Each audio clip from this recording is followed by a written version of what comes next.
Hi, everybody. Good afternoon, and thank you so much for this wonderful invitation. I suppose as Andrew had kindly introduced, I've gone through, I would say, a lot of different aspects of the kind of cultural production in various scales. And before that, I also just wanted to say it's so exciting. This is my first time here in your city, and I'm really looking forward to learning more about this really beautiful, rich place, Melbourne. Thank you, Naomi, again, and all the wonderful team for the kind hosting, and Monash University also. Last night we had a really exciting presentation discussion. One of the major questions we've been asking is about building vitality. What is vitality, and how do we acknowledge change and dynamics to create cities of relevance? One thing we're very much invested is the role of urban city innovation and the role of communities.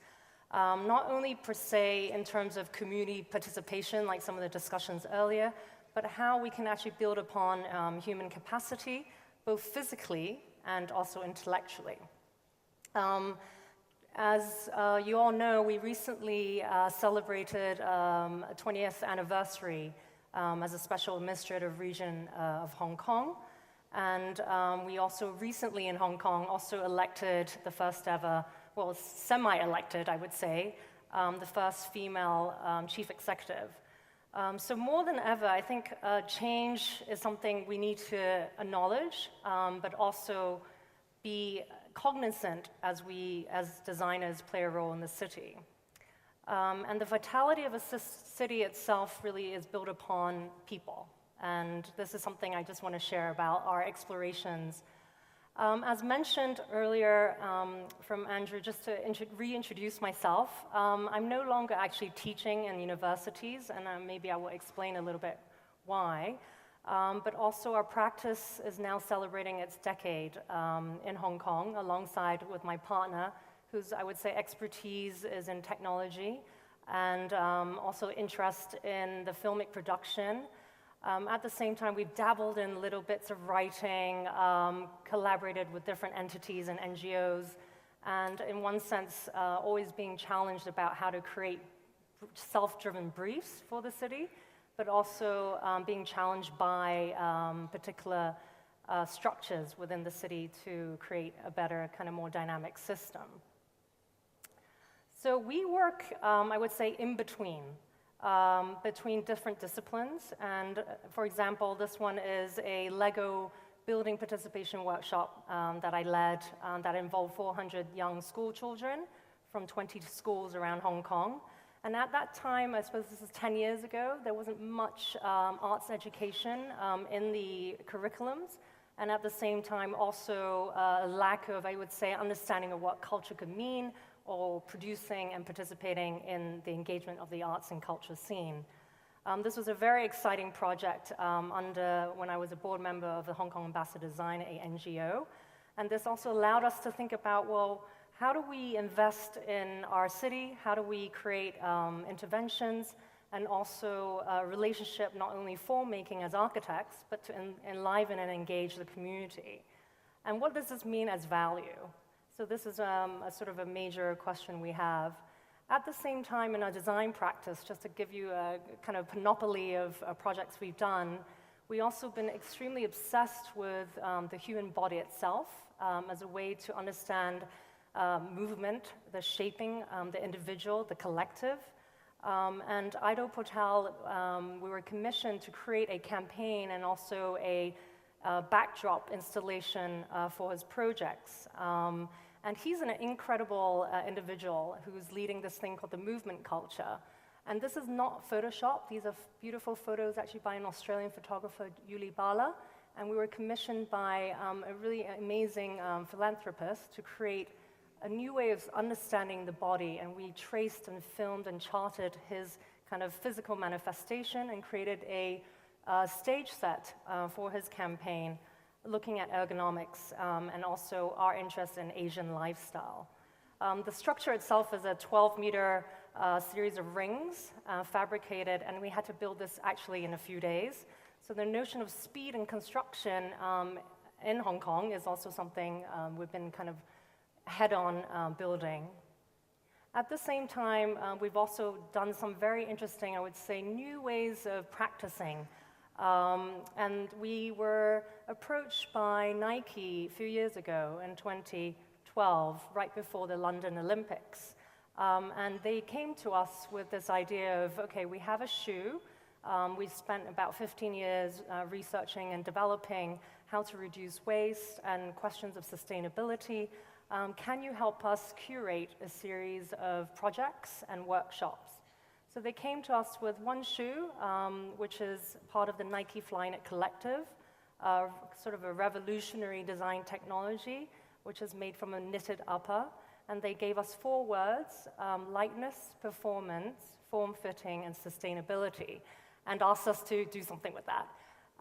So in the end, what we ended up doing is really look at the potential of technology and ownership. We were able to work with some very exciting technologists, creating codes and scripts to engage that particular community. We were tasked to lead workshops with 25 individuals around China as part of the Greater China Collective and produce a series of workshops.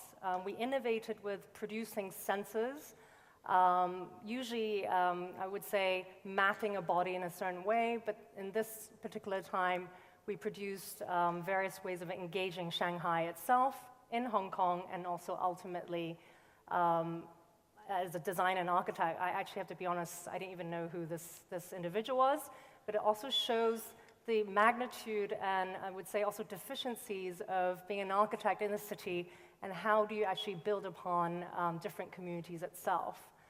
We managed to really get the 25 individuals empowered and create walks and runs through the city and ultimately create an expression after a 6-month long process and project into a pavilion space in Beijing. And this is not the effort of us as SQ Design Practice, but an actual effort of partnering with a corporate brand, the CSR, I would say, sustainability wing, to also working with underprivileged communities in China to engage the youth. So this is, I would say, some of the experiences we've had and using design as a way, as an agency and a way to also build capacity and understand our city a bit more. So it's not so that the big grand visions of urbanism and doing, as you said, the kind of planning, but also how to think about social infrastructure. Obviously, we know, Hong Kong is a highly intense and dense city.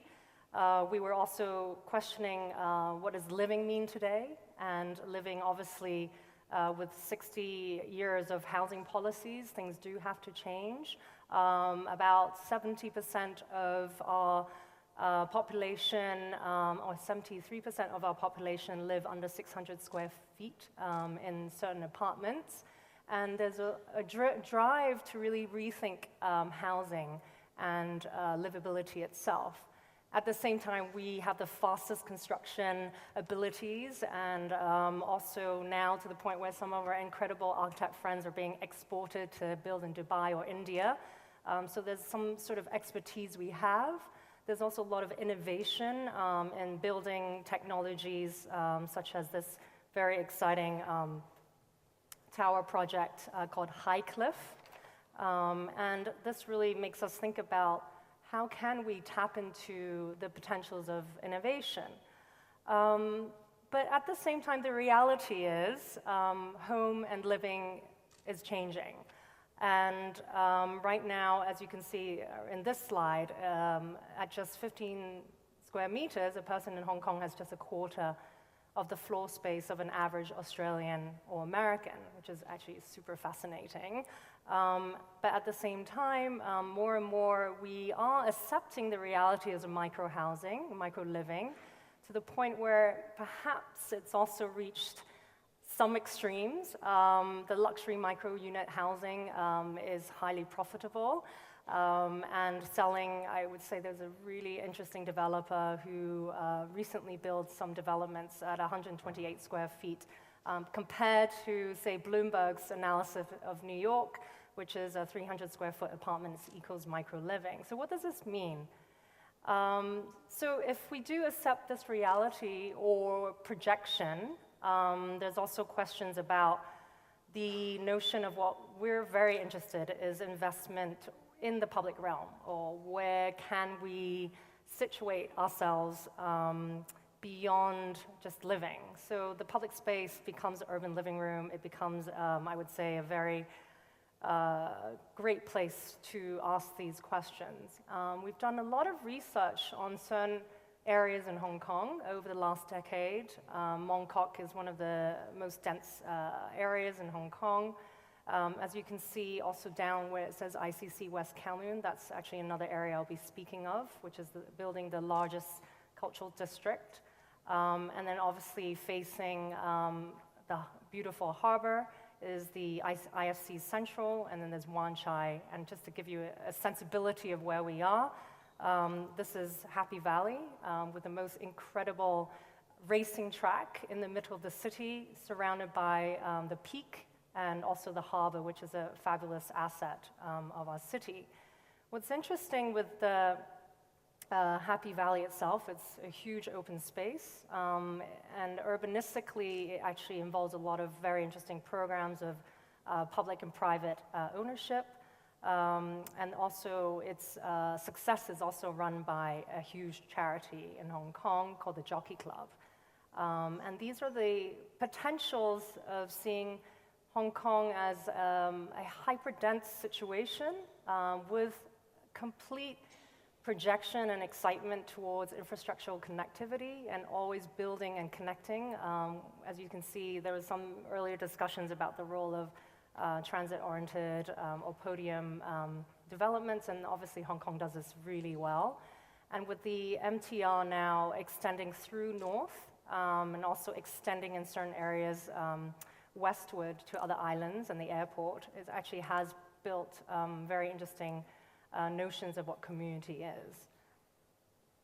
So beyond the kind of density and the existing neighborhoods in Hong Kong, there are a lot of unused, untapped resources, but at the same time, assets, which is the country park. So if you actually look at some of the urban planning codes, actually 70% of Hong Kong itself is actually country parks. And there's a diagram of land utilization in Hong Kong that frames the very interesting kind of tensions between the urban and I would say a question of kind of densification. So this is the planning department's 2015 diagram, just to show the sort of distribution. And from our studio, what we're interested in is not so much the kind of the black and white, but how to diffuse or inject across integration to produce, I would say, what we're calling urban pastoral. How to accentuate more public greenery in the dense area, but also give an identity to areas which are actually rural or agriculture, and make it contextual as a way to think of it from an architectural design standpoint. So we've done a lot of strategies. We're actually originally doing so much, I would say, in the NGO, nonprofit, challenging brief kind of interventions, but we're also now being invited to work with some developers to rethink structures and towers. We're still continuing looking at collective living, also from the big scale to smaller models. This is an idea of looking at collective beehive structures and living, creating models and prototypes of the future to reimagine, and also looking at existing, say, for example, a activism project studying Norman Foster's old writings and taking over his HSBC building as a way to reinvigorate growth and what does sky gardens mean. And we're very lucky in the end to be exhibiting this idea at the Venice Biennial in 2010. So this way of thinking and way of working is something we're quite insistent on as a way to test possibilities. And the youth culture and community, as you can see, a good few years ago, has been, I would say, also questioning and affected by a lot of policies. And at the same time, we're growing really fast. Hong Kong is also, as I mentioned earlier, part of a Pearl River Delta region, and there are actually a lot of opportunities to rethink about different types of housing typologies. So these are some of the work we've also been doing with certain collectors and architects and developers. But moving on from, I would say, the design, intervention, and prototyping, one thing I was very excited about was the quote that I think something even chatting with David Neustein a couple weeks ago about how cities should aspire to unpredictability, or I would say predictability, and what does that mean? So we take this quite seriously, looking at cities not only in just inwardly, so say not just Melbourne looking at Melbourne, or say Rotterdam only at Rotterdam, but how does Hong Kong actually begin to network to its region? And recently in the new Chief Executive's policy address, there's all these new developments about wanting to frame the Bay Area, looking at industry and innovation, and also the role of festivals and culture. And 2007, our city government, with the local architects and urban design associations, partnered with Shenzhen to create a bi-city festival of urbanism and architecture. And this is what's, I would say, quite exciting about of course, Hong Kong is undeniably dense. It has amazing topography and landscapes and notions of efficiency and infrastructural connectivity. But the story of culture and the case for culture is probably not as well communicated, but this is potentially the new image of the city that's being generated. So in 2007, the governments came together to create a bi-city biennial, and the first one was actually in an old police station, post-colonial, sort of was defunct for a couple of years, and was then invigorated to become a festival for architecture. And we were then very lucky in '09, which is where I had the opportunity to test the ideas of engagement and community capacity and really look at who do we design and how could we design our city better and who is our community. So we had in '09 a very interesting challenge. We were given just the top strip of the West Kowloon Cultural District. We won the competition to become the curatorial team.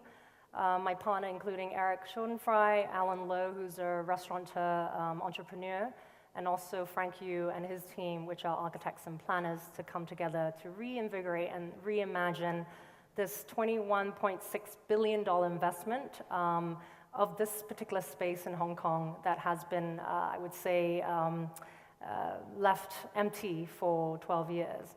And there are obviously challenges in what festivals mean and biennials, and so we came up with an interesting way to integrate a communication strategy that was in process. So we were hired or commissioned in May 2009, and we had to deliver the opening on 2009 December. So we basically had 4 months to produce a biennial. So how did we do this? We created a lot of research into local Chinese cultural conditions, and we came up with this idea called BYOB, Bring Your Own Biennale, to mobilize our community and take ownership of participating in a public space. And obviously, if you look at the typical Venice Biennial, it's visited by obviously a quite professional audience, and how could we question that? So, you know, we had this whole fun thing about bring your own boyfriend, bring your own bak choy, bring your own, all sorts of things that relate to the language of Cantonese and also English as a bilingual, but now trilingual city.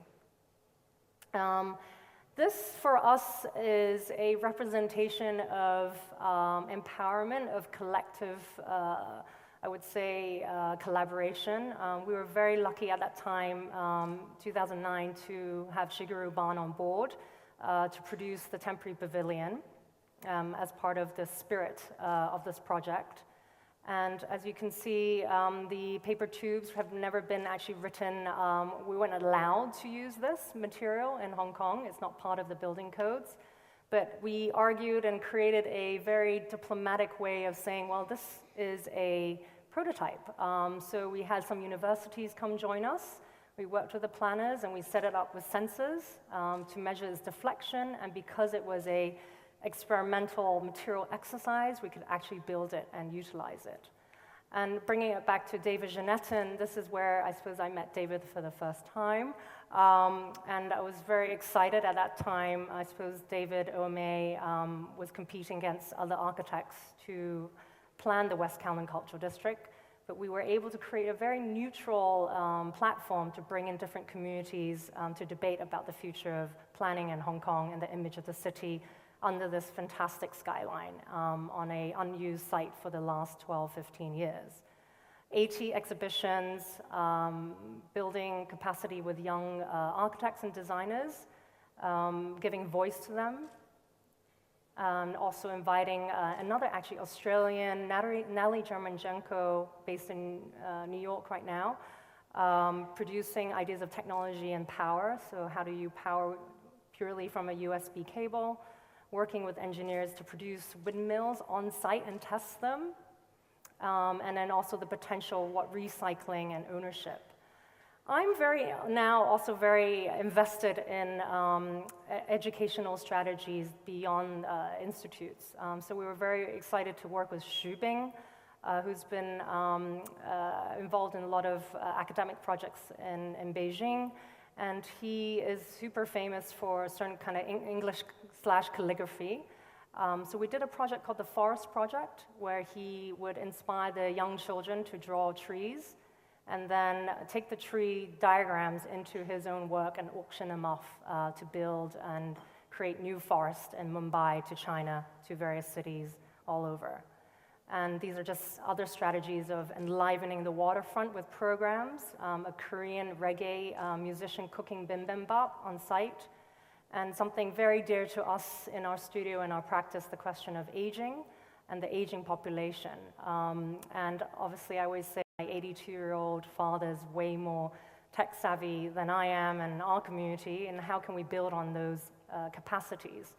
We were very lucky, I would say, to then host a 2,000-person feast on the site, this temporary ground, and actually open up the audiences to very different communities over a pun choi meal, working with local districts and also the actual architecture associations. So that was, I would say, a way for us to then challenge notions of demographics. At the same time, we've now also, we had brought in Casey Wong, who was really fascinated with the building environment and created a floating house called the Paddling Home, 3.2 square meter house. And this was, I would say, one of our biggest achievements was to do something highly legal, but looks illegal, and created a performance in the harbor called Two Wongs Going Out to Sea. And this actually was just meant to be a one-day event, but in terms of media attention and debates and discourse, managed to bring another level of discussion about how do we live? Is the harbor really a shared own space? And how can you get other communities? And we managed to successfully do this because of the Paddling Home was under 3.5 horsepower, and this was allowed at the Hong Kong harbor. And also a farm on site where we were able to create micro units working with a factory in China that does paper pulping with the egg crates, so it's fully biodegradable, and brought in 400 young kids, which to me, I was telling some of the students last night at Monash, it shocked me that all the parents and communities coming in were spraying the children's hands because they had never touched soil before and they thought it was dirty. So then again, the question of nature and environment and social behavior and connections really taught us a lot through this project itself. And this is our obsession, this is our latest way of thinking, is how do we build capacity whilst all these incredible developments are happening? I'm so excited that there's a West Kowloon Cultural District See-Through Theatre coming up. There's also the M+ Pavilion, which has taken many years, and there's still construction delays. But this is the future of culture, and it has to come with, I would say, a approach that is multi-scalar. So while you have the larger scale developments, like at the Herzog de Meuron incredible M+ museum that is coming, that will be on par, if not larger in ambition than the Tate Modern, there are needs to still have small scale, I would say, interventions and legacy building. So the last, very quickly, 2 projects to keep within my half an hour slot. I just wanted to say there's the few little strategies about cities being curated with cultural projects are multi-scalar.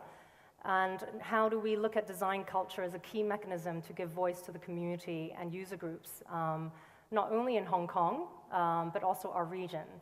So industrial forest, just really quickly, is started in 2011, 2012 by a philanthropist, art collector, who realized there was a lack of space for young designers, architects, and artists. So she found a 10,000 square foot space not connected to the MTR. Actually, that's where our studio is in Hong Kong, just down the road, because we always go where the cheapest rent is, and created a artisan residency program. And she came to us saying, please test an idea. And we were then given a very tiny 400 square foot space on the terrace to investigate questions we had for Hong Kong, and it was only meant to be a temporary project. So I'll play a very quick film and just talk over it. It's 2017 now. When she came to us at that particular moment, there are only, I would say this is one of 2 or 3 last industrial neighborhoods in Hong Kong, called Wong Chuk Hang, which is basically yellow bamboo terrain, pre-industrial. Because our studio is there, we witnessed and observed a lot of transformation. I would say maybe 15 buildings coming down, probably another 20 built within the space of 2-3 years. And so we've been filming, understanding, observing, and just looking. And Mimi Brown, the wonderful founder of Spring Workshop, said, create something as a test. So what we ended up doing was look at the history and the heritage of our land. And this particular area is close to Aberdeen, which means Hanggang-zai, which is Little Hong Kong, which is the spirit of our community. And we were challenged to create, I would say, an installation that represents the environment. So we created a small experimental garden, and for the first time, unlike the Venice Biennial pavilions and testing installations, we wanted to create it as a highly artificial micro-garden. And so these are 4.2 meter tall aluminum customized, some mass collected and created into an array, a geometry surrounded by a mirror on the 3rd floor of a highway. And so it actually also captures the site and construction and building, while at the same time being a very, very calm space. And we wanted to recreate nature and question it here. And it's been a very interesting process. It's a very tiny, small project, but it has brought nature back and tricked the little bugs, the insects that are camouflaged here, and has also been a new way of adding dialogue to the city, both in the media, because we were also tracing the degradation of the poles with sensors and the pollution levels. And so now, if you go visit, it will be, I suppose, ending its 5th year, end of December. The workshop, actually, the nonprofit art space will be closing down. The whole piece has survived typhoons. We've recorded the neighborhood, And also recently, last year, it spawned Real Nature with toxic mushrooms, which was highly unexpected, but also very exciting. And the 5-year process, we've been documenting spider cobwebs 1 year for some bizarre reason. It was destroyed half by the typhoon 3 years ago. And now also a lot of, I would say, a lot of media have also been tracking and tracing this as a way to add dialogue to the city. And education, bringing in, I would say, underprivileged communities to engage. And we tested very closely the geometry of this very strange space to ask questions to physics and mathematicians, and getting the students and young kids involved. So this is Spring Workshop. Please visit. It will hopefully, we're trying to discuss, I think M+ might be collecting this, cross my fingers. So the last project to conclude is a return to this idea of not testing itself, but investment not in, say, physical infrastructure, but social and capital and ideas and experimentation. So 2014, although as I mentioned, I was sitting on this board called Hong Kong Ambassador of Design, which is celebrating its 10th year. A few years ago, a community of us in Hong Kong decided to produce a new platform to support and stimulate what we call positive process of design through project-based grants. So I have this really bizarre role where now I run programs, but also as an architect through the networks, also fundraise to produce and work in partnership with different institutes, individuals. So M+ Pavilion in Hong Kong, very exciting, a young architect, but how do we work with a museum that's still under construction? We started a new fellowship to sponsor radical ideas and research that is unknown.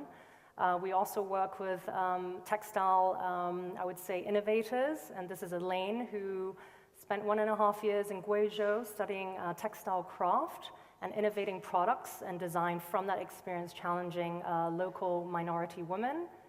And of course, with Rory and his connection with the V&A, Unidentified Acts of Design, looking at the power of design through the lens of China and Hong Kong and innovations such as WeChat and films and documentation of the power of social communities through the lens of, say, even drone development. And then bringing in different types of partnerships and platforms, curating. This is just 3 weekends ago. My dream was to do a cross-border ferry. So we actually tested the immigration and also the possibilities of conversations in mobility. So that's Ole Baumann, who's now going to be running the next new museum called Design Society in Shenzhen. And we also did cook-ups to bring in cross-cultural dialogues. This is a paella cook-up with a wok, and also engagement. And other projects such as rethinking our city through the lens of type and history. We have a young designer who graduated, I think, 6 years ago, analyzing obsessively, and he's unknown, untapped, the very special 50s, 60s font, handcrafted calligraphy. And we've conducted tours with him through the city to engage our other communities. And Brian Kwok, who's developing and researching neon signs as an act of heritage. And he's been collecting all these original handmade drawings from the masters. And there's no collection, there's no archive. And hopefully someone like M+ will also be in parallel building up this. So I'll end with this project. This is completely new. I've just launched a program, a pilot program called Design Trust Future Studio. And it's testing, I would say, a decade worth of explorations, but really thinking about how to build different platforms of expertise. And it's invested this year with the theme smallness and bringing in experts such as Gary Chang, Stanley, to even say Liz was mentioned earlier, to Mimi and Sam Jacob. And the exciting thing for me about this Future Studio program is 10-month-long intensive. We don't actually focus on outcomes per se, but we document the process and the debates and the dialogues, and also bring in different stakeholders.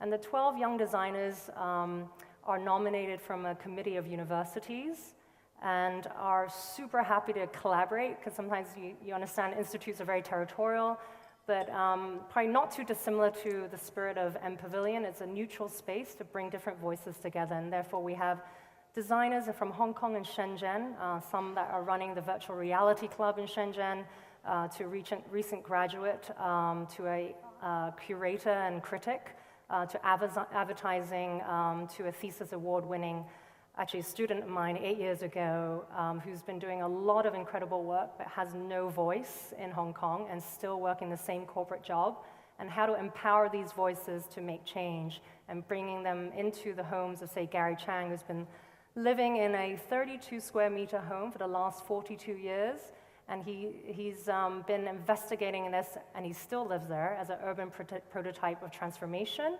And funnily enough, he said 32 square meters is not the norm. He can cut it in half and rent out the rest. And so these questions of livability, the future, the micro-parks, we're being challenged now to then reimagine public space through this group, this collective, and look at the best case studies in Hong Kong, such as light housing.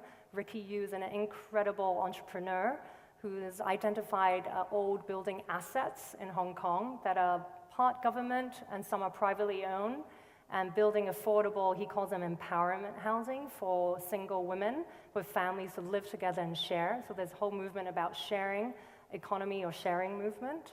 And ultimately, my role now is dissimilar or similar to a lot of what was discussed today about how to bring a conversation that could be difficult, but also a way to empower positive change.